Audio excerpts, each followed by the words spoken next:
కళ్యాణ లక్ష్మి షాదీ ముబారక్ పథకాన్ని కాంగ్రెస్ ప్రభుత్వం నిలిపివేయడాన్ని నిరసిస్తూ బీఆర్ఎస్ నాయకులు మందమరి తహసీల్దార్ కార్యాలయం ఎదుట ధర్నా నిర్వహించారు. BRS party working president KTR ఆదేశాల మేరకు చేపట్టిన ఈ ఆందోళనలో పార్టీ నాయకులు, కార్యకర్తలు పాల్గొని ప్రభుత్వ తీరుపై నిరసన వ్యక్తం చేశారు. ఈ సందర్భంగా నాయకులు మాట్లాడుతూ పేద మధ్యతరగతి కుటుంబాలకు అండగా నిలిచే కళ్యాణ లక్ష్మి షాదీ ముబారక్ పథకాన్ని ప్రభుత్వం కొనసాగించాలని డిమాండ్ చేశారు. ఇప్పటికే దరఖాస్తు చేరుకున్న అర్హులైన లబ్ధిదారులకు పెండింగ్ లో ఉన్న ఆర్థిక సహాయాన్ని వెంటనే మంజూరు చేయాలని కోరారు. పేద కుటుంబాలపై ఆర్థిక భారం పడకుండా ప్రభుత్వం తక్షణమే చర్యలు తీసుకోవాలని డిమాండ్ చేశారు. అనంతరం బీఆర్ఎస్ నాయకులు తహసీల్దార్ సతీష్ కుమార్ ను కలిసి తమ డిమాండ్లతో కూడిన వినతి పత్రాన్ని అందజేశారు. అర్హులైన ప్రతి లబ్ధిదారుడికి పథకం ప్రయోజనం అందేలా ప్రభుత్వం చర్యలు తీసుకోవాలని కోరారు.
నాయకులు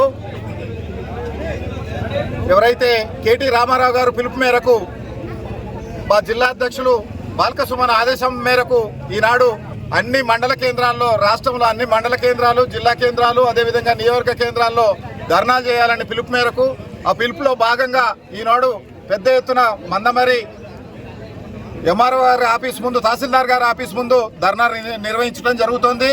రాబోయే రోజుల్లో కేసీఆర్ గారు జూన్ 2వ తారీఖున కళ్యాణ లక్ష్మి షాదీ ముబారక్ ఏదైతే ఉందో 50,000 రూపాయలు తొలిత ప్రకటించడం జరిగింది. తర్వాత దశల వారీగా దాన్ని 75,000 చేశారు. తర్వాత 1,16,000 చేశారు. అంటే 14 లక్షల మందికి తెలంగాణ రాష్ట్రంలో ఆడబిడ్డలు మరి లబ్ధి పొందడం జరిగింది. ఎవరైనా పెళ్లి చేసుకుంటే మరి రాష్ట్రంలో మరి కేసీఆర్ గారి ప్రభుత్వంలో మనకు కళ్యాణ లక్ష్మి వస్తుందని ఆశతోటి ఎదురు చూసినటువంటి దాఖలాలు ఉన్నాయి. మరి కుట్రపూరితంగా ఈనాడు ప్రభుత్వం ఏదైతే ఉందో కోర్టు నెపం చెప్పి దాన్ని ఆపే ప్రయత్నం చేస్తున్నారు. ఈ కళ్యాణ లక్ష్మి షాదీ ముబారక్ ఏదైతే ఉందో మరి ప్రభుత్వం కానీ ఆపినట్టయితే మరి రాబో రోజుల్లో పెద్ద ఎత్తున ఆందోళన చేస్తామని, అదేవిధంగా ప్రజల యొక్క సుడిగాలిలో ఈ ప్రభుత్వం కూలకమానదని ఈ సందర్భంగా ఇచ్చిన వాగ్దానాలు పోగా కేసీఆర్ గారు పెట్టినటువంటి రైతు బీమా ఏదైతే ఉందో పేద రైతు బీమా మరి నిజంగానే ఎంతో మంది మరి దురదృష్టవశాత్తు మరి కరెంటు షాక్ తోటో పాము కుట్టో ఏదో విధంగా చనిపోతే వాళ్ళకు బాసటగా ఉండేటటువంటి రైతు బీమాను కూడా మరి క్లోజ్ చేయటం, మరి రైతు బీమా ఏదైతే దాని ప్రీమియం ఉన్నదో ప్రభుత్వం కట్టకపోవటం ఏదైతే ఉందో మరి ప్రజల మీద వీళ్ళకి ఏ ప్రేమ ఉన్నదో మరి ప్రజలు ఆలోచించుకుంటున్నారు. మరి మీ ప్రభుత్వం 420 గ్యారంటీలు కాదు, ఇప్పుడు కేసీఆర్ గారు పెట్టినటువంటి స్కీములు మీరు ముందుకు రన్ చేయండి. రన్ చేయకపోతే మీరు క్షమాపణ చెప్పండి ప్రజలకి. మీతో చేత కాకపోతే దిగిపోండి అని ఈ సందర్భంగా మేము డిమాండ్ పిలుపు మేరకు ఇవాళ ఈ ధర్నా చేయబడుతున్నామని మన తొలి ముఖ్యమంత్రి కేసీఆర్ గారి ప్రవేశపెట్టిన మన షాదీ ముబారక్ కళ్యాణ లక్ష్మి పథకాలు మన ఆడబిడ్డల కోసం, మన పేరింటి ఆడబిడ్డల కోసం వాళ్ళు ప్రవేశపెట్టారు. వాళ్ళని ఆదుకొని మనం ఈ రోజు వరకు వాళ్ళకి పథకాలని మన పార్టీ నుండి ఇస్తూనే ఉన్నాము.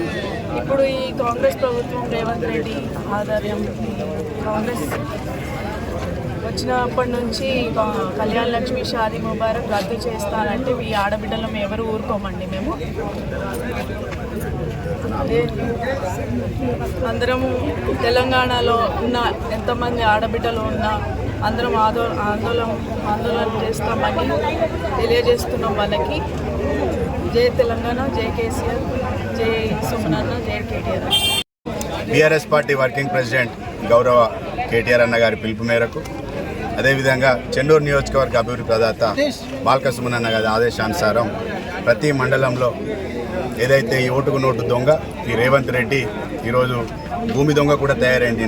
గతంలో ఓటుకు నోటు దొంగ ఇప్పుడు భూములు కబ్జా చేసుకుంటూ భూములపై విచ్చలవిడిగా వ్యక్తులను ఇబ్బంది పెట్టుకుంటూ భూమి దొంగ కూడా ఏం తయారైంది. ఈ వ్యక్తి ఈరోజు ఏదైతే మన తెలంగాణ బాపు, తెలంగాణ తొలి ముఖ్యమంత్రి వర్యులు మన కేసీఆర్ గారు ప్రవేశపెట్టినటువంటి షాదీ ముబారక్ కళ్యాణ పథకాన్ని ఏదైతే ఆ రోజు కేసీఆర్ గారు ఒక పెద్ద మనసుతో ఆలోచించి ఈ రాష్ట్రంలో పేద ఆడబిడ్డలు పెళ్లి చేసుకోవడానికి నానా ఇబ్బందులు పడుతున్నారు, వాళ్ళ తల్లిదండ్రులు నానా కష్టాలు పడుతున్నారని ఆలోచించి ఒక గొప్ప మనసుతోని ఈ యొక్క పథకాన్ని ప్రవేశపెట్టి ఈరోజు 1,116 రూపాయలు పెళ్లి అయిన రోజే వారికి చెక్ రూపంలో అందించడం నిజంగా యావత్ తెలంగాణ ప్రజలు ఈరోజు మనం తెలంగాణలో ఉన్నందుకు నిజంగా చాలా గర్విస్తూ ఉన్నాం. ఈ యొక్క రేవంత్ రెడ్డి ఏదైతే ఓటుకు నోటు దొంగ, ఈయన ఇంకొకరికి డబ్బులు ఇవ్వడం, పేద ఆడబిడ్డలను అనుకోండి అన్ని వర్గాల్ని ఆదుకోవడంలో ఈయన ఎంత విఫలమైందో మనకు తెలుసు. ఆ డబ్బులు వాళ్ళకు పోతుంటే ఈ ఓటుకు నోటు దొంగకి మనశ్శాంతి ఉండలేదు. ఏదైనా ఈ రాష్ట్రంలో ఎక్కడ డబ్బున్నా ఆ డబ్బు వాళ్ళ ఇంటికి చేరాలి.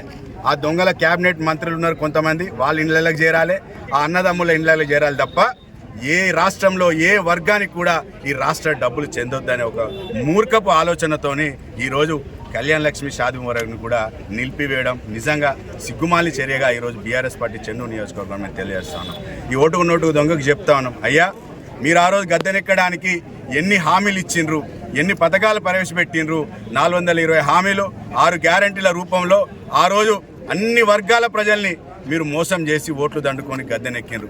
గద్దెనెక్కిన తర్వాత ఈరోజు రాష్ట్రంలో చూసుకుంటే ఒక్కొక్క వర్గాన్ని ఒక్కొక్క దఫాలుగా వారిని ఇబ్బంది పాలు చేస్తూ ఉన్నారు తప్ప మీ యొక్క సిగ్గుమాలిన చర్యకు, నీచపు చర్యకి ఎంతోమంది ఆటో డ్రైవర్లు చనిపోయినరు, ఇంటి స్కూల్లో చదివే విద్యార్థులు కూడా చనిపోయినరు, ఆడబిడ్డలు చనిపోతూ ఉన్నారు. అయినా మీకు సోయి రావట్లేదు. ఈరోజు ఒక పేద ఇంటి ఆడపిల్లలు పెళ్లికి ఒక 4 రూపాయలు వస్తాయని ఆనందంగా పెళ్లి చేసుకునే సందర్భంలో వారి కడుపును కూడా కొట్టిన నీచుడు నువ్వు.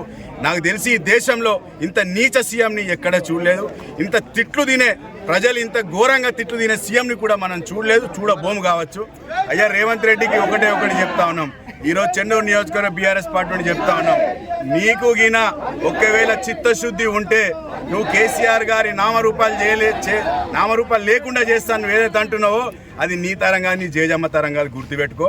నీకు గిన నిజంగా దమ్ము ధైర్యం ఉంటే, నువ్వు నిజంగా ఒక రాజకీయ వ్యక్తి అయి ఉంటే, నువ్వు నిజంగా ఈరోజు రాష్ట్రానికి ఒక ముఖ్యమంత్రి అనుకుంటే నువ్వు కేసీఆర్ గారు ప్రవేశపెట్టిన పథకాన్ని కొనసాగించు. ఆ కొనసాగింపులో నువ్వు ఆ రోజు ఎన్నికల సందర్భంలో ఏం చెప్పినావు, కళ్యాణ లక్ష్మి 1,00,000 రూపాయలతో పాటు తులం బంగారం ఇస్తాను. సిగ్గు లేదా నీకు? తులం బంగారం ఇంతవరకు ఏ ఒక్కరికి ఇవ్వలేదు. నువ్వు తులం బంగారం పక్కన పెడితే 1,00,000 రూపాయలు ఇచ్చే ధైర్యం దమ్ము లేదు నీకు. ఎందుకు నువ్వు ఎన్నికలలో అన్ని హామీలు చెప్పినావు? ఇప్పటికైనా కనీసం నువ్వు ఎక్స్ట్రా ఇవ్వలేవు అని అందరికీ అర్థమైంది. ఉన్న పథకాలను కొనసాగించాలని చెప్పి మేమందరం డిమాండ్ చేస్తాను.